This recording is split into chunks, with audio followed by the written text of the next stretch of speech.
You know, I I just kind of wrote this in my notes, but this is a very interesting place to be in life right now for me. I wrote it down in my journal that I feel like there has to be a reason for why I'm being exposed to all of the. It's like I keep getting exposed to the underbelly of life, right? Like whether it was back in 2008, middle of my college career, and then moving forward, being exposed to conspiracy theories and all the evil things that are happening in the world, like being exposed to evolution and so on and so forth. Ken Hovind and Dr. Scott Johnson, G. Craig Lewis. I can't think of other names right now, but exposed to that kind of stuff. And, it drastically impacted the way that I viewed the world. And now, again, I feel like I'm in that place. Since, probably more specifically, since 2020. Well, no. Even before then. But I would say for this particular topic, specifically 2020, seeing the underbelly of our world in regards to like patriarchy, misogyny, the way that all of this stuff is constructed, in regards to relationships and how we treat women, how the church is, and how Christianity, and so on and so forth, and just hearing the experience of women and hearing the experiences of those who have been harmed and mistreated, really hearing from the least of these. And, often, especially in Christian spaces, the only people that are considered the least of these are starving children or starving people in a quote-unquote third world country. But it's rarely the person that can be sitting next to you in the pew or in the row at church. It's rarely a woman. It's rarely a child that may have grown up in the middle class, but because they were neglected by their parents, or more specifically neglected by their father, now they have all of these emotional issues. It's rarely that. It's always, the least of these are always those very, very far away.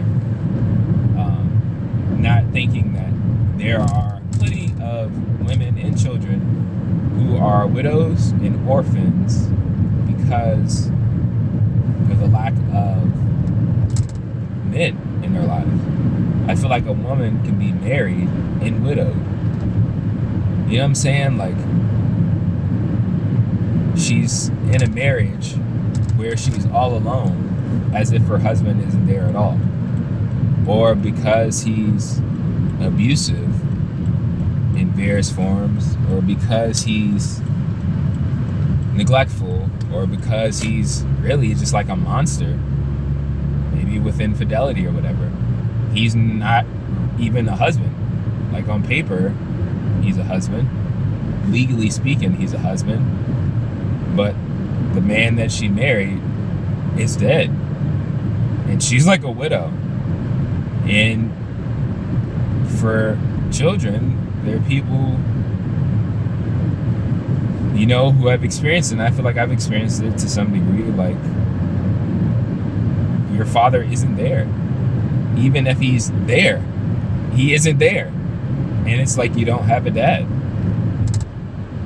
In some cases, people don't have moms, even though the mom is there, even though the mom is alive.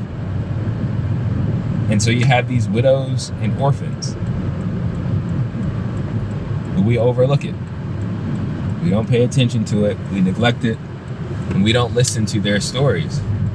But that's exactly who we're supposed to be serving. We're supposed to be, as the church, as the body of Christ, we're supposed to be serving widows and orphans. We're supposed to be serving the least of these. But we have such a narrow view of what the least of these looks like. And we're completely ignoring a large group of people who need to be served. And very often, we're actually creating more widows and orphans by not actually addressing the deeper issues that happen within the body, that happen within our community, that happen within our society.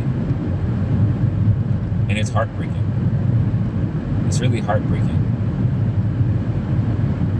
And I feel like I keep getting exposed to things like this. And I really want to just do well with what I'm being exposed with. There's a reason for it. There's a reason I'm exposed to these things. There's a reason the Most High is allowing me to experience the things that I experience. That He's helping me to be able to actually listen. And I want to be faithful with the things that He's bringing to my attention. Even if it's hard, even if it's challenging, I want to be faithful.